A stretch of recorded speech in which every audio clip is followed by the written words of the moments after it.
Bonjour à toutes, à tous, bonjour à tout le monde. Vous le savez, je suis prof. Et j'ai fait un truc marrant en cours l'autre jour. Bon, pas hilarant, mais marrant. J'ai demandé à mes étudiants de nommer l'homme le plus beau du monde en 2023. Le cours portait sur Keynes, le grand économiste britannique. Et oui, il y a un rapport avec Keynes, je vous assure, et avec notre sujet aussi. Je m'appelle David Duhamel, j'enseigne à Sciences Po et à l'ILERI. Dans cet épisode, je vais parler de cette planète qui fait moins d'enfants, certes, vous le savez maintenant, mais qui, en plus, vieillit, tout en restant jeune. Restez, ça vaut le coup. Revenons à mon concours de beauté. Alors, qui est le plus beau ? Une trentaine d'étudiants, la plupart étrangers, me donnèrent une vingtaine de noms d'hommes, une liste classique de stars internationales. Et aucun nom ne rassemblait plus de 2 voix. Et puis, je leur ai demandé de recommencer, mais cette fois de voter, non pas pour l'homme qu'ils trouvent le plus beau, mais pour l'homme qui, selon eux, va recevoir le plus de voix. Le but étant de répondre comme les autres, sachant que eux aussi essayent de répondre comme vous. C'est donc un exercice de convergence. L'idée est de savoir s'il existe une incarnation de la beauté conventionnelle. Eh bien, ça n'a pas manqué. Presque 50% des voix se sont portées sur... Ah, une seconde. Prenez le temps, réfléchissez, vous allez trouver. Je vous aide un peu. What's in the box? What's in the box? Bon bah là vous avez trouvé forcément. Vous avez reconnu Seven. Brad Pitt, 60 ans cette année. Je demande à des jeunes de 20 ans quel est l'homme le plus beau et ils me répondent un homme de 60 ans. Quelle parfaite illustration pour mon podcast sur la vieillesse. Comment mieux raconter un monde avec de plus en plus de vieux, eux-mêmes de plus en plus jeunes. Brad Pitt sera notre guide dans cette histoire. Et attention, pas le Brad Pitt torse nu irrésistible et torride de Thelma et Louise en 91, mais le Brad Pitt torse nu irrésistible et torride de Once Upon a Time in Hollywood de 2019. Au passage, ce jeu s'appelle un concours de beauté keynésien, la recherche de la convergence. C'est très sérieux. Je ne raconte pas n'importe quoi dans mes cours. Ni ici d'ailleurs. Et pour info, dans ce podcast, je dis beaucoup vieux. Mais c'est une facilité de langage, c'est pas péjoratif ou laudateur. On se mette d'accord là-dessus.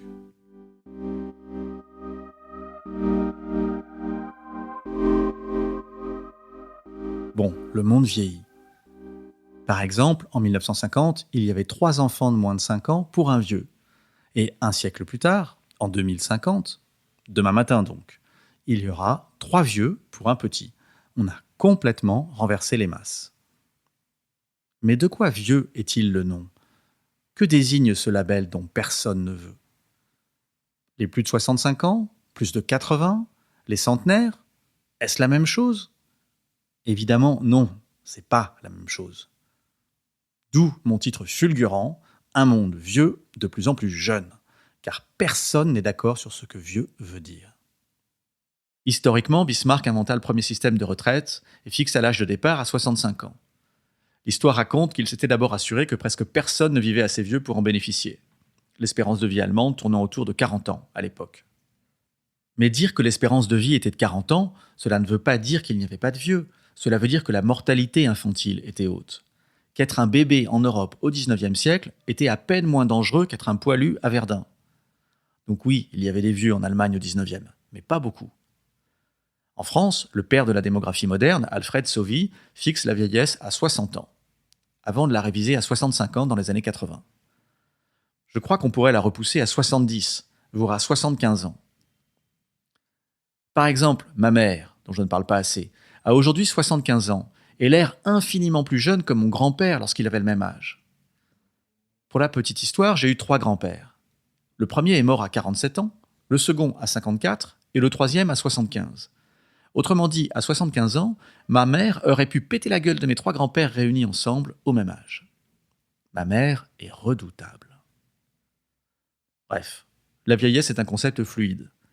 Admettons que 65 ans soit la ligne de démarcation. Alors vous le savez, j'adore le Japon.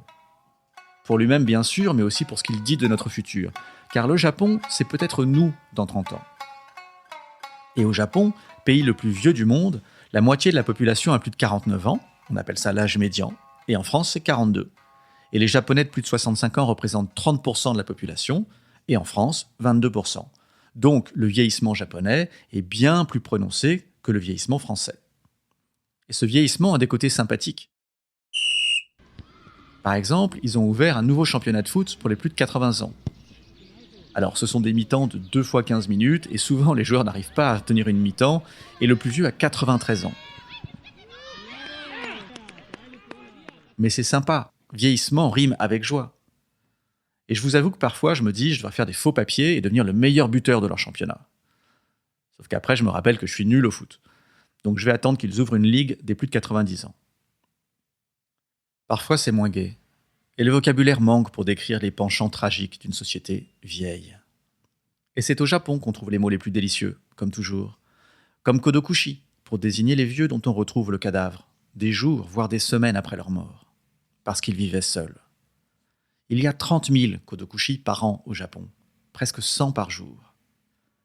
Ou, mon préféré, rogai, qui désigne l'agacement qui saisit les jeunes quand un vieux galère devant eux. Vous savez bien quand la petite vieille à la caisse devant vous insiste pour payer en chèque. Ou plus sûrement quand mes enfants m'expliquent comment faire un truc sur mon téléphone. Je vois bien que je les rends fous. Rougaille sa mère, disent-ils. On est tous le vieux de quelqu'un. Alors le vieillissement est en pente bien plus douce en France qu'en Asie riche ou qu'en Europe du Sud et en Allemagne. Et c'est intéressant de se demander comment le Japon gère son surplus de vieux. Eh bien, en les faisant travailler le plus longtemps possible. J'y viens dans un instant. Mais je voudrais dire un truc dont on ne parle pas, ou pas assez. Le vieillissement, c'est moins un problème pour les pays riches comme le Japon que pour les pays émergents comme la Chine, ceux qui seront vieux avant d'être riches. Et pour changer, et pour ne pas parler de la Chine tout le temps, je vais prendre un autre cas, l'Iran. Oui, c'est rare qu'on parle de l'Iran. En 1986, les Iraniennes ont encore 6 enfants en moyenne. Et 10 ans plus tard, on est tombé à 3 enfants. De 6 à 3, les Européens ont mis un siècle à faire ce chemin et l'Iran l'a fait en 10 ans. C'est incroyable. Surtout si on considère l'Iran super religieux et conservateur. Donc le vieillissement iranien, c'est pour dans 30 ans. Mais ça va être une tuerie. Et ce qui est vrai de l'Iran, c'est vrai d'un paquet de pays, ni riches ni pauvres. La Thaïlande, le Vietnam, le Bangladesh, la Chine, la Tunisie, toute l'Amérique latine, tout ça bouge à une vitesse fulgurante. Alors ces pays ne sont pas encore vieux, mais le problème à venir du vieillissement sera pour eux d'une toute autre ampleur.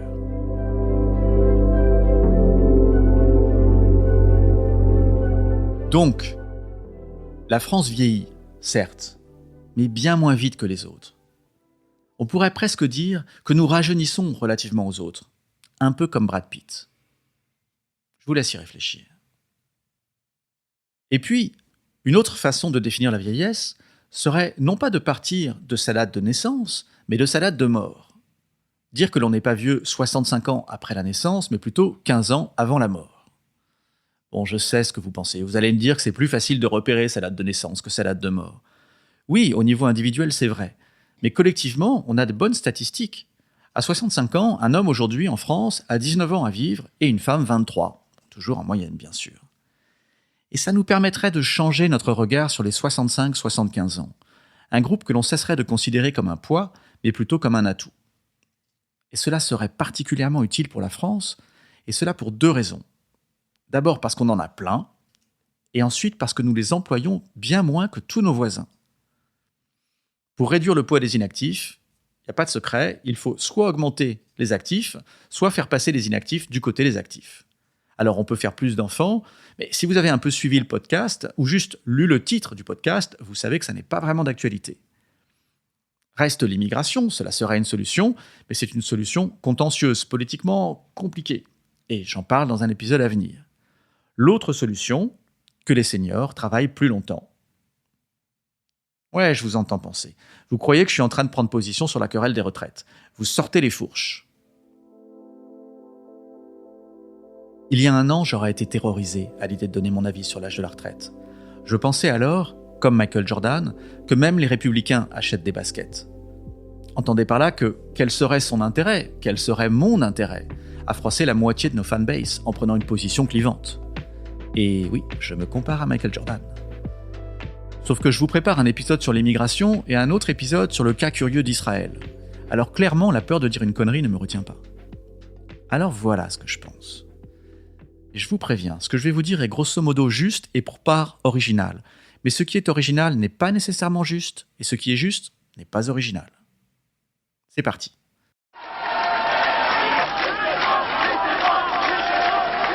La retraite à 60 ans de François Mitterrand était une conquête sociale, dans un monde où le travail était souvent plus pénible qu'aujourd'hui et où les retraités étaient plus pauvres que les actifs. On y vivait en moyenne 9 ans de moins qu'aujourd'hui aussi. Quand Mitterrand a été élu en 1981, j'ai voulu aller danser à la Bastille avec le peuple de gauche. Non, a dit ma mère. Aujourd'hui, il n'y a aucune raison pour qu'à 60 ans ou 64 ans, on s'arrête de travailler pour être un poids pour des actifs au demeurant moins nombreux qu'avant, en proportion. Donc oui, je suis pour l'allongement de l'âge du départ à la retraite. Mais pas hors contexte, pas comme ça. Je pense que la revendication principale des manifestants est une demande d'équité. De vivre dans un monde où les plus riches payent les impôts décents, où police et justice traitent chacun de manière égalitaire, où la transition écologique n'est pas un slogan mais une politique. Aujourd'hui, la France est un des rares pays où les plus de 65 ans sont plus riches que la moyenne. Et chaque année, on se bat pour améliorer leur situation.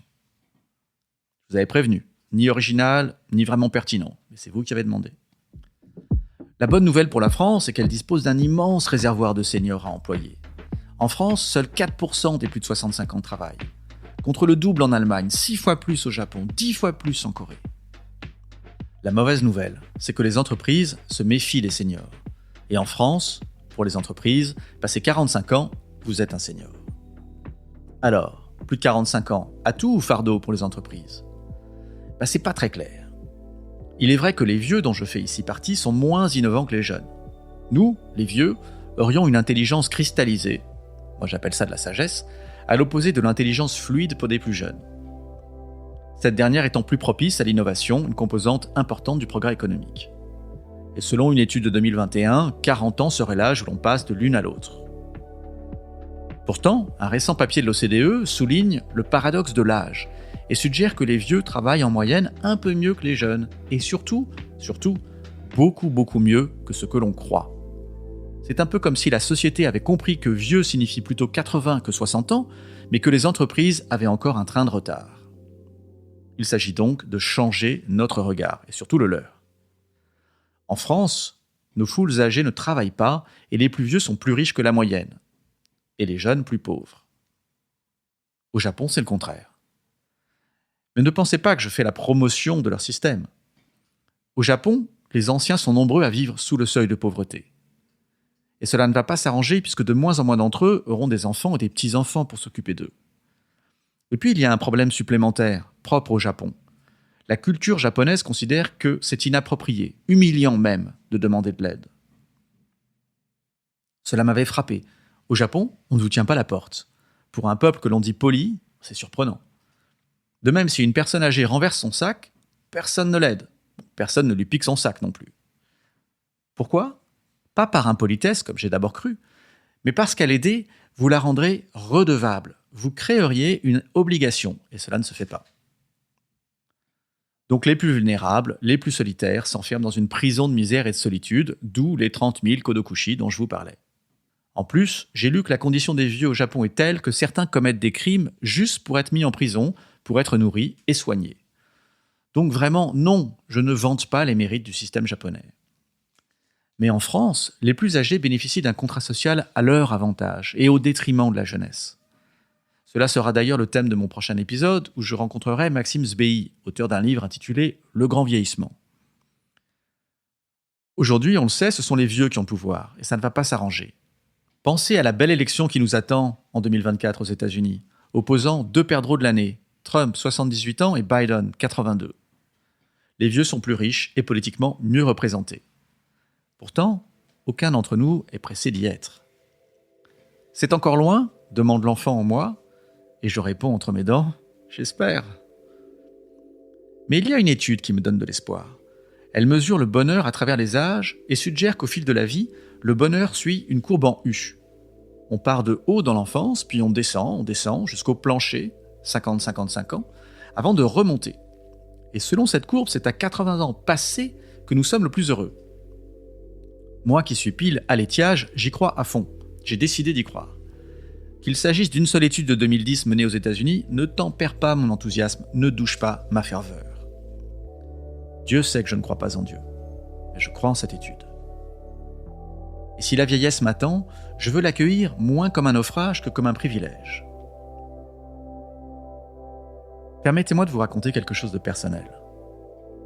J'ai perdu mon père à 23 ans. Pardon, je me suis mal exprimé. C'est mon père qui avait 23 ans le jour de sa mort. Moi, vous vous en doutez, j'étais beaucoup plus jeune. Aujourd'hui, j'ai plus de 2 fois son âge. J'aurai, c'est fort probable, 3 fois son âge. Je touche du bois quand même. Et peut-être même 4 fois son âge, soit 92 ans pour les nuls en maths. Et à chaque anniversaire, je ressens le privilège qu'est le mien de vivre toutes ces expériences et émotions. Et à chaque anniversaire, je mesure aussi la valeur de ce qui lui a été volé. L'alternative à la vieillesse n'est pas la jeunesse, c'est la mort. Sauf si vous êtes Brad Pitt. Et à ce titre, je voudrais vous quitter avec une gueulante. Ça suffit, monsieur Brad Pitt. Comment voulez-vous que des millions d'hommes mûrissent et non pas vieillissent ? Car c'est bien connu, les hommes, c'est comme le bon vin. Si vous vous pavanez en permanence à moitié à poil, il est temps de rentrer à la maison et de plus sortir. C'est plus la peine. Jamais. Merci.